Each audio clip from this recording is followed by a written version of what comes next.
कहिले नेपाललाई भाइ बनिन्छ, कहिले नेपाललाई सानो देश बनेर हेपिन्छ। नेपाल के प्रधानमंत्री वालेन शाह ने तो हद ही पार कर दिया है। पाकिस्तान का हिस्सा बता दिया जम्मू एंड कश्मीर को और लद्दाख को। नेपाल के एयरलाइंस ने नया नक्शा जारी किया है और कह दिया है कि पाकिस्तान का हिस्सा है जम्मू कश्मीर और लद्दाख। इस वीडियो को ज्यादा से ज्यादा शेयर करिएगा। अनि कहिले नेपाललाई आफ्नो भूमि छ भनेर दुनियाँलाई पढाइन्छ।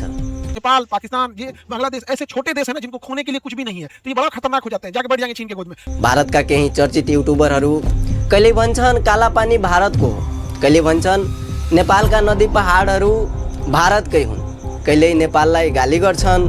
यह पहाड़ यह हिंदुस्तान का पहाड़ है जिसमें नेपाल का कब्जा है। मोदी जी आदेश दो, वो साला उतारो यहाँ pay 100 Bhishma tank, 5 Rafael fighter और हमारा मिराज और सुखोई जो है उतार दो और चीन और पाकिस्तान से बाद में लड़ेंगे, पहले इस साला नेपाल को सबक सिखा दो।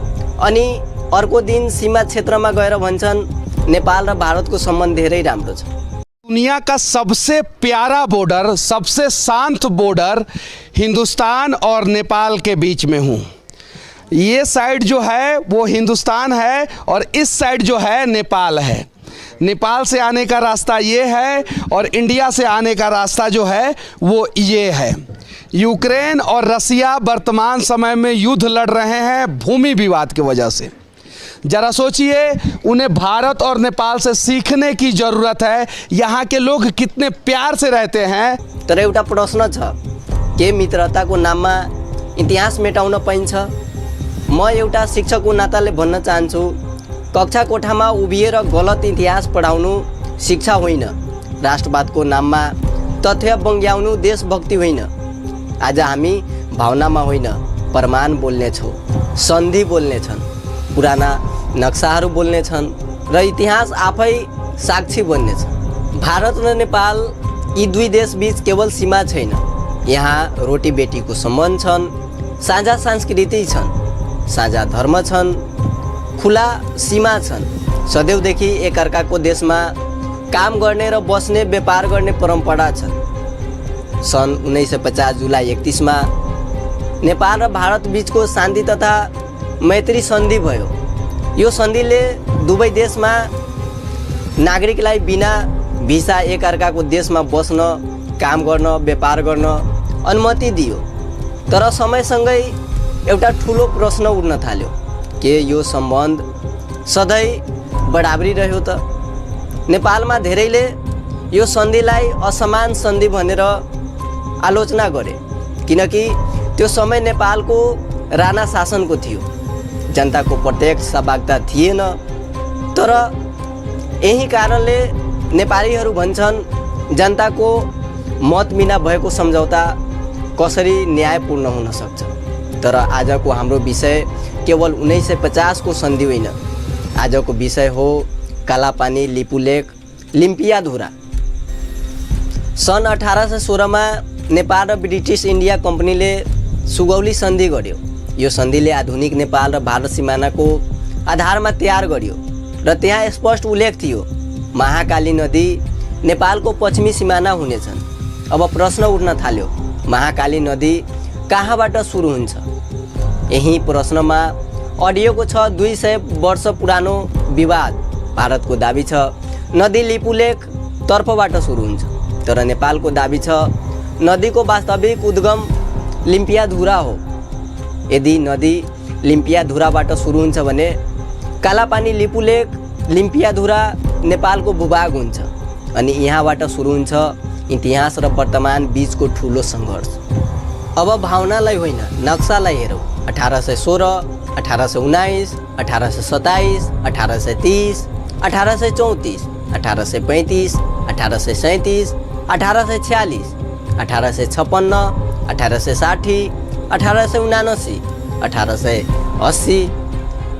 ब्रिटिस र भारतका नक्साहरूको अध्ययन गर्दा एउटै कुरा दोहोरिएको देखिन्छ, महाकाली नदीको उद्गम लिम्पियाधुरा देखाइएको छ, अर्थात् नदीको पूर्वी भूभाग नेपालमा पर्छ। यो केवल नेपालीको भावनाको कुरा होइन, यो ऐतिहासिक दस्तावेजको कुरा हो। त्यसैले जब भारतीय प्रसिद्ध शिक्षक खान सरले लाखौँ विद्यार्थीलाई उभिएर भन्छन् कालापानी भारतको हो, तर प्रश्न उठ्छ के उनले यी नक्साहरू पढेका छैनन्?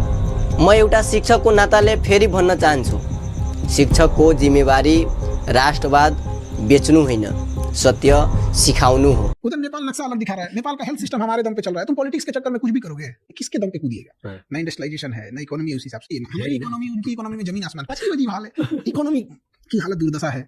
इंडस्ट्रियलाइजेशन अब कहाँ चला गया किसी को मतलब ही नहीं। विद्यार्थीलाई गलत नक्सा पढाएर ताली पाउनु सजिलो हो, तर इतिहासलाई हराउन सकिँदैन। काला पानी नेपाल का हिस्सा है। इसको 62 के बाद जब चीन से लड़ाई हुई थी, राजा महेंद्र से अनुरोध करके भारत सरकार ने कुछ समय के लिए उसे लिया था। सन् 1962 मा भारत र चीन बीचको युद्ध भयो। त्यो समय भारतले रणनीतिक सुरक्षाका कारण कालापानी क्षेत्रमा सेना राख्यो। नेपालका तत्कालीन राजा महेन्द्रले त्यसबेला मौन सहमति दिए, तर युद्ध सकियो, समय बित्यो, तर भारतीय सेना कालापानीबाट बाहिरिएन। सन् 1969 मा नेपालले आफ्नो भूमिमा रहेका 17 भारतीय चेकपोस्ट हटायो, तर कालापानी भने यथावत रह्यो। किन? यो प्रश्न आज पनि नेपाली जनताको मनमा जिउँदैछन्। 2015 मा भारत र चीनले लिपुलेखलाई व्यापारिक मार्ग बनाउन सहमति गरे। नेपाललाई नसोधी नेपालले तत्काल विरोध जनायो, किनकि नेपालका अनुसार त्यो भूभाग नेपालको हो। 2019 मा भारतले नयाँ राजनीतिक नक्सा जारी गर्यो। त्यो नक्सा कालापानी, लिपुलेख र लिम्पियाधुरा भारतको पिठौरागढ जिल्ला अन्तर्गत देखायो। नेपालले कडा कूटनीतिक विरोध पत्र पठायो, ऐतिहासिक प्रमाण संलग्न गरेर, अर्थात् नेपाल मौन थिएन। नेपालले लगातार आफ्नो दाबी राखे। मे 8, 2020 भारतका रक्षा मन्त्री राजनाथ सिंहले दार्चुलादेखि लिपुलेखसम्म जाने सडक उद्घाटन गरे। नेपाललाई जानकारी नदिई नेपालमा ठुलो आक्रोश फैलियो, किनकि नेपालका अनुसार त्यो सडक नेपाली भूमिमा बनेको थियो। त्यसपछि नेपाल सरकारले ऐतिहासिक निर्णय दियो। मे 20, 2020 मा नेपालले नयाँ आधिकारिक नक्सा तयार गरे, सार्वजनिक गरे। त्यसमा लिम्पियाधुरा, लिपुलेख, कालापानी समावेश गरियो। जुन 13, 2020 मा नेपालको संसदमा उपस्थित 258 मध्ये 258 संसदले सर्वसम्मत रूपमा संविधान संशोधन पारित गरे। शून्य विपक्षी मत। त्यो केवल राजनीतिक निर्णय थिएन, त्यो नेपालको राष्ट्रिय एकताको सन्देश थियो।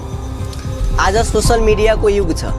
एक भिडियोले लाखौँ मानिसहरूको सोच बदल्न सक्छ, तर जब प्रभावशाली व्यक्तिहरूले तथ्य बिना बोल्छन्, त्यसले सम्बन्ध बिगार्छन्। कहिले कसैले भन्छन् नेपालका प्रधानमन्त्री काश्मीर पाकिस्तानको हो भनेर, कहिले कसैले भन्छ कालापानी भारतको हो, अनि कहिले मनिष कश्यप जस्ता युट्युबरहरूले भन्छन् नेपालका पहाड, नदी सबै भारतका हुन्। प्रश्न उठ्छन्, यदि सम्बन्ध यति राम्रो छ भने किन बारम्बार नेपालको अस्तित्वमाथि टिप्पणी गरिन्छ?